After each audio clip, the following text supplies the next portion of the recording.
second horses, and indeed...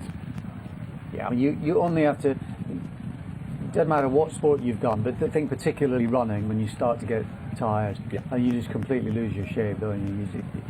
That's what's happening to Jersey Wonder right now. He's lolling, gets a bump from Kahlua when he least needed it. And I think... Who is also rolling, isn't he, a little bit as well now? Yeah, and Buriram's probably... So, I mean, he was way up in class anyway, so it might be exaggerated. He's probably too close to that fire, as you said. But disappointment's Gontier, who, look at the horses immediately in front of him, who have filled the podium, and he's not been able to make an impression there. But no, as you say, Kiefer's the improver compared to him, isn't he?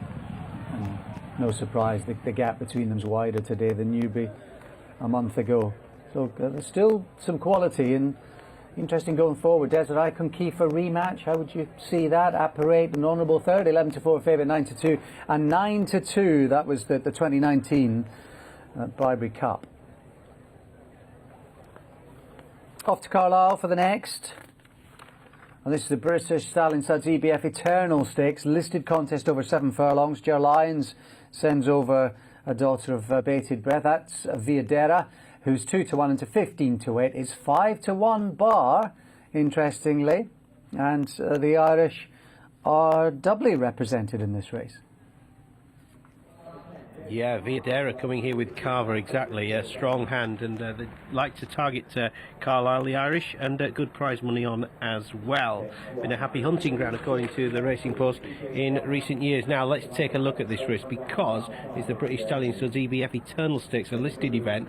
Sunday Star is the horse that you picked out as a bit of value earlier on, and you're on fire, Martin. Well, I like it. I do like the favourite as well, to be honest. I'm struggling to pick any holes in Viadera. I think she sets the standard after a good handicap win in Ireland last time out. She was giving a lot of weight to the runner-up that day, who was ridden by Andy Slattery as well, claiming 7 pounds. So she was giving the best part of 2 stone to the second at the Curragh last time out. That was a good performance from Viadera in a good time as well. So I'm struggling to find any negatives with her, Peter. She drops back in trip, but she travelled well enough through the race last time to think that I'll be okay, and this is obviously a stiff track as well. So it might be a bare minimum for 7 furlongs on fast ground, but the stiff track will help.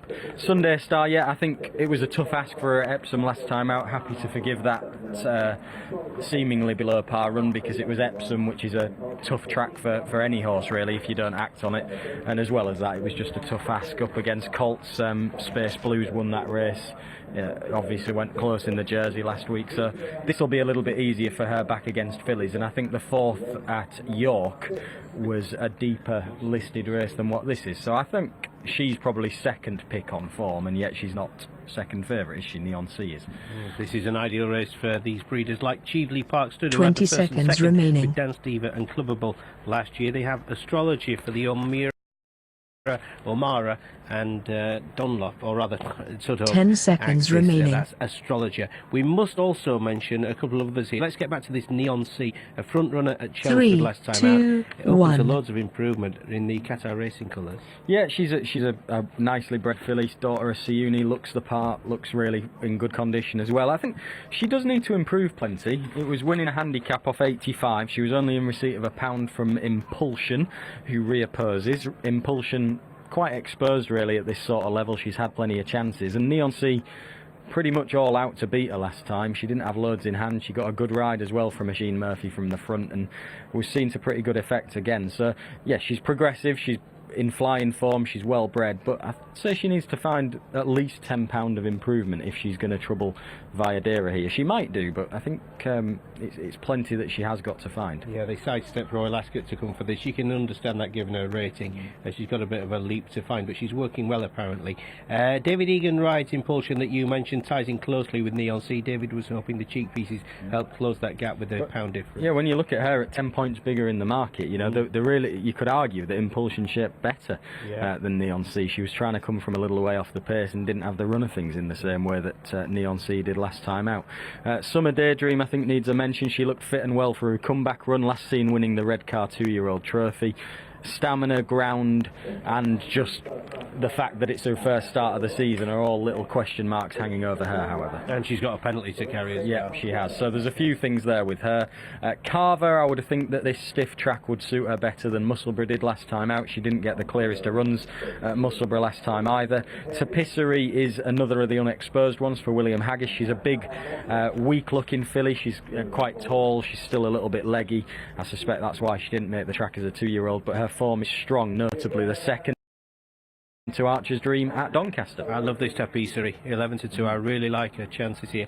This is the Eternal Stakes, then a listed affair. There aren't too many left to go in. Mark Johnston's flying, 2 winners at Royal Ascot, 2 winners including a raffle prize as well, of course, within those 2. Chapelli represents the Midland Park trainer here.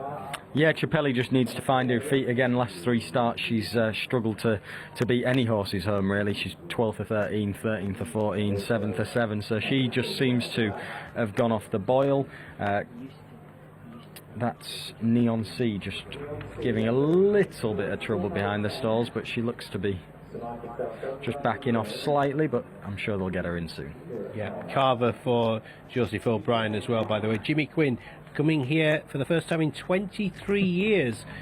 He's come up for this ride as Jimmy, so we wish him luck as well. The weighing room has changed since he was last here. He used to be over the other side of the paddock. Anyway, we're all just about set for this one. Let's go back to John. Great line that about Jimmy. Saw him walking the track earlier, Peter, and now Sunday Star to go in. We'll see, I think, here today whether she's fully trained on. Sunday Star is in, set to race now. And the they're market off and is racing. suspended. This is over 7 The market furlongs has of gone British in Stallion play. Studs EBF Eternal Stakes, a listed race, and there seems to be a fair old gallop on here, with quite a few of them forcing on for the lead, including Astrologer. Favourite Viadera's up with